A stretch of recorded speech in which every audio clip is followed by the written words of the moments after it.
साथियों नमस्कार। Real news channel में आपका हार्दिक स्वागत है। देश की राजनीतिक परिस्थितियां बड़ी तेजी से बदल रही हैं। कल दिनांक 21 जुलाई को जब देश की संसद में मानसून सत्र का पहला दिन था और बड़ा हंगामेदार रहा, उसके तुरंत बाद शाम को ही देश के उपराष्ट्रपति और राज्यसभा के पदेन सभापति जगदीप धनखड़ जी ने अपने पद से इस्तीफा दे दिया। यह इस्तीफा महामहिम राष्ट्रपति को भेजा गया। हालांकि इसके बारे में बहुत सारे कयास लगाए जा रहे हैं, जिनमें एक बिहार विधानसभा के चुनाव से पहले भारतीय जनता पार्टी का बड़ा मास्टर स्ट्रोक बताया जा रहा है, जिसमें बताया जा रहा है कि यह पद नीतीश कुमार के लिए खाली कराया गया है। ये चर्चाएं हैं। दूसरी चर्चा कि उपराष्ट्रपति जगदीप धनखड़ और भारतीय जनता पार्टी के बीच में पिछले करीब 6 महीने से रस्साकसी चल रही थी, जिसमें एक बार उपराष्ट्रपति महोदय ने केंद्रीय कृषि मंत्री शिवराज सिंह चौहान की उपस्थिति में सरकार की काफी खिंचाई की थी और किसानों के मुद्दे पर शिवराज सिंह चौहान को काफी सुनाया था। और उसके बाद में कई बार ऐसे हालात बने जिनमें उपराष्ट्रपति और भारतीय जनता पार्टी के बीच में लगता था कि कहीं कुछ चल रहा है। इसके अलावा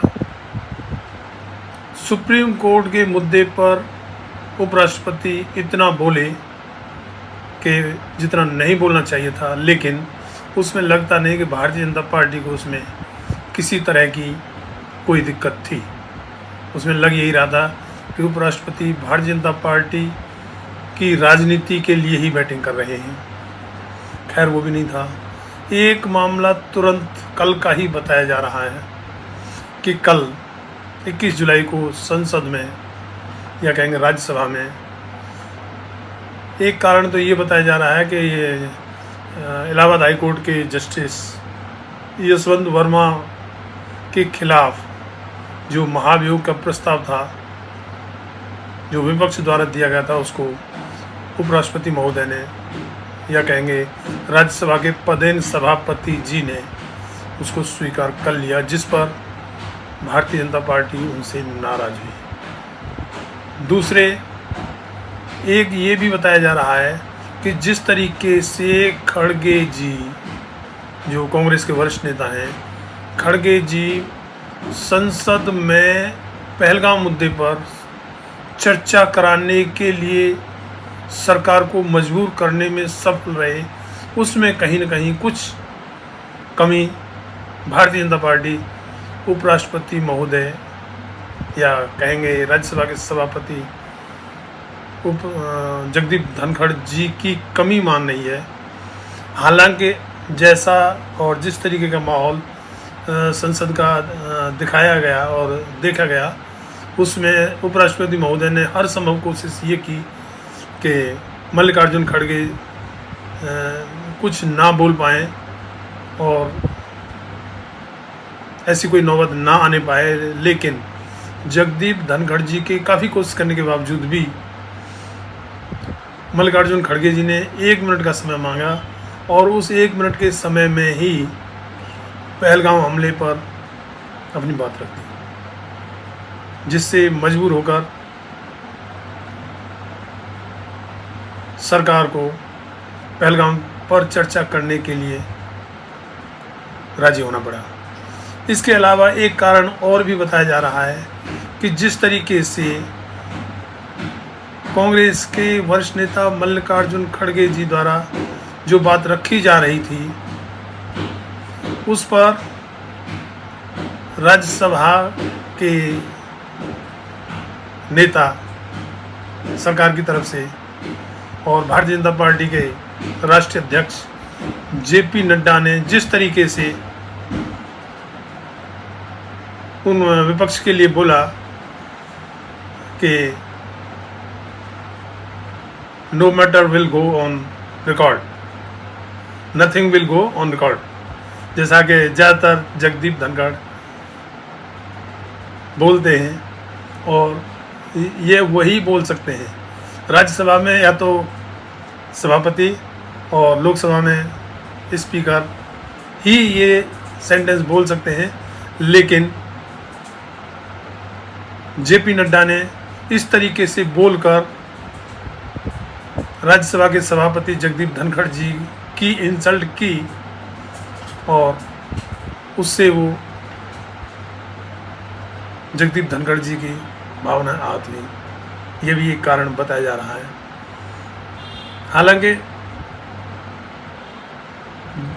नड्डा जी की काफ़ी बदनामी या कहा जा रहा है कि उनके खिलाफ इतना बोला जा रहा है, इतनी बुराई और बदनामी हो रही है कि जेपी नड्डा सदन में ये भूल ही गई कि वो राज्यसभा के सभापति नहीं है, एक सांसद है। लेकिन प्रैक्टिकल में जो बताया जाता है कि प्रैक्टिकल में राज्यसभा के सभापति वही करते हैं जो भारतीय जनता पार्टी के नेता चाहते हैं। तो इस गुमान में, इस अहंकार में या इस फ्लो में जेपी नड्डा ये सेंटेंस बोल गई कि nothing will go on record. तो इस तरीके से काफ़ी चीज़ें ऐसी चल रही हैं जिनके पीछे कोई भी कारण हो सकता है। हालांकि अभी तक कोई कारण स्पष्ट नहीं हुआ है। ये सभी चर्चाएं हैं आपस में, पत्रकार या राजनीतिक लॉबी में जो ये चर्चाएं चल रही हैं। इसके अलावा एक पत्रकार रोहिणी सिंह ने ये भी बताया है कि राजनाथ सिंह के घर पर भारतीय जनता पार्टी के सांसदों से कोरे कागज़ पर साइन कराए गए जब वो अंदर जा रहे थे घर राजनाथ सिंह के यहाँ।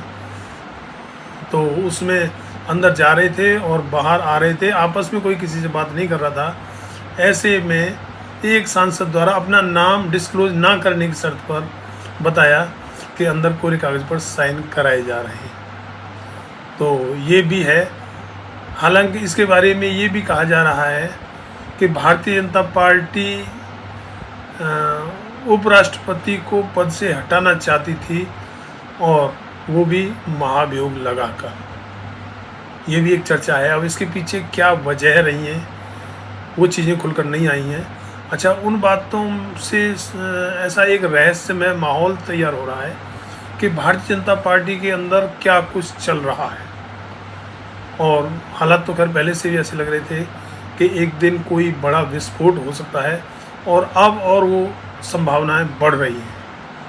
कुछ पत्रकारों का कहना है कि ये इस्तीफ़ा एक नहीं, अभी और भी कई इस्तीफे होंगे जिसकी अलग अलग संभावनाएं या अलग अलग कारण लोग समझ रहे हैं, बता रहे हैं या उम्मीदें व्यक्त कर रहे हैं। तो इस तरीके से कहा जा सकता है कि भारतीय जनता पार्टी क्या करना चाह रही है, क्या कर रही है और क्या करने जा रही है, अभी किसी को कुछ पता नहीं है।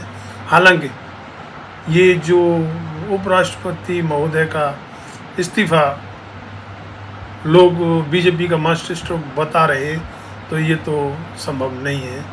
उपराष्ट्रपति का इस्तीफ़ा सीधे भारतीय जनता पार्टी या सरकार के खिलाफ ही जाएगा।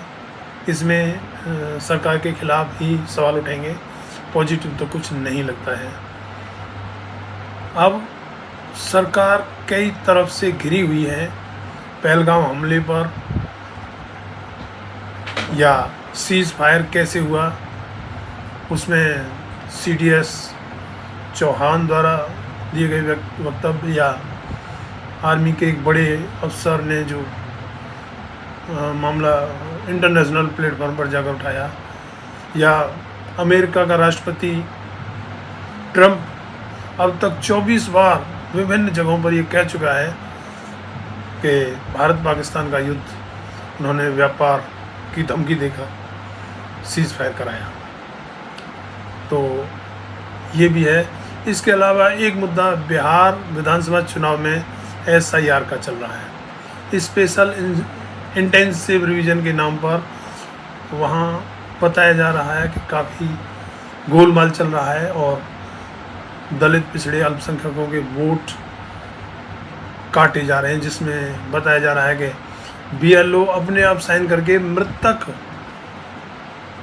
जो दुनिया में अब नहीं रहे उनके भी फार्म वहाँ जमा किए जा रहे हैं। मतलब वहाँ जो स्पेशल इंटेंसिव रिवीजन है उसमें पारदर्शिता नहीं है और प्रॉपर तरीके से नहीं चल रहा है। तो ऐसे में विपक्ष जो बार बार आरोप लगा रहा है कि भारतीय जनता पार्टी के सारी पर चुनाव आयोग दलित पिछड़े अल्पसंख्यकों के वोट काट रहा है। तो इस तरीके से काफ़ी चीज़ें बनी हुई हैं और संसद में लगातार हंगामा जारी है। आज भी संसद में हंगामा चल रहा है। कोई ऐसा रास्ता नहीं मिल रहा है जिससे कि संसद सुचारू रूप से चल सके। हालांकि सरकार ने ये मान लिया है कि पहलगाम हमले पर वो चर्चा कराएंगे। लोकसभा में 22 घंटे और लोकसभा में 16 घंटे और राज्यसभा में 9 घंटे अगले हफ्ते, जब प्रधानमंत्री नरेंद्र मोदी, गृह मंत्री अमित शाह और रक्षा मंत्री राजनाथ सिंह तीनों संसद में हाजिर होंगे, उस समय ये चर्चा कराई जाएगी। ये सरकार ने मान लिया, बताया जा रहा है। ये पहली बार है कि सरकार विपक्ष की बातों को भी मान रही है और उपराष्ट्रपति पद जैसे बड़े पद से इस्तीफा हुआ है। अब इसके पीछे क्या राज है? इससे पहले जम्मू कश्मीर के लेफ्टिनेंट गवर्नर मनोज सिन्हा ने एक बयान दिया कि पहलगाम में हमसे चूक हुई है, सुरक्षा की चूक हुई है और उसकी जिम्मेवारी मैं लेता हूँ। हालांकि उन्होंने शब्दों से बोल दिया, लेकिन जिम्मेवारी ली कुछ नहीं, क्योंकि अगर जिम्मेवारी ली तो इस्तीफा होना चाहिए था, लेकिन उन्होंने कोई इस्तीफा नहीं दिया, सिर्फ मुंह से बोल दिया कि जिम्मेवारी मैं लेता हूँ। इसके साथ ही लोग अब चर्चा कर रहे हैं कि यह बड़े पदों पर बैठे लोगों को बचाए जाने की एक कोशिश भर है जो मनोज सिन्हा ने की है। तो इस तरीके से सरकार चारों तरफ से घेर रही है।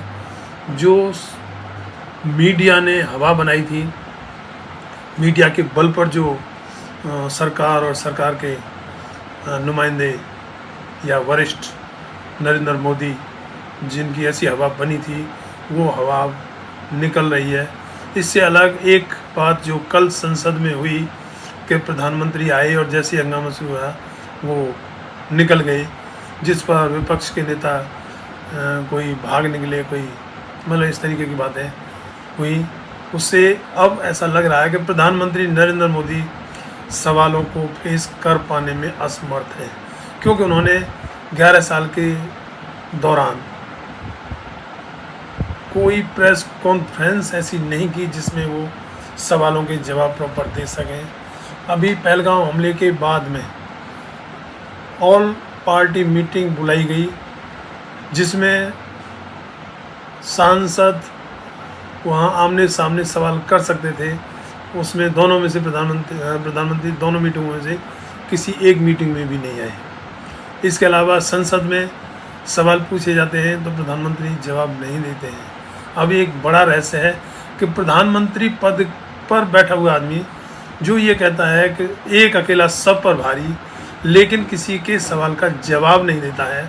वो मन की बात में बहुत कुछ बोलता है, वैसे रैलियों में बहुत कुछ बोलता है, लेकिन संसद में जवाब नहीं देता। और प्रेस कॉन्फ्रेंस करके आम जो प्रेस वाले होते हैं, प्रेस रिपोर्टर होते हैं, उनके सवालों के जवाब मोदी जी नहीं देते हैं। ये भी एक बड़ा रहस्य है, ये कहानी है क्या। खैर, इस वीडियो में इतना ही।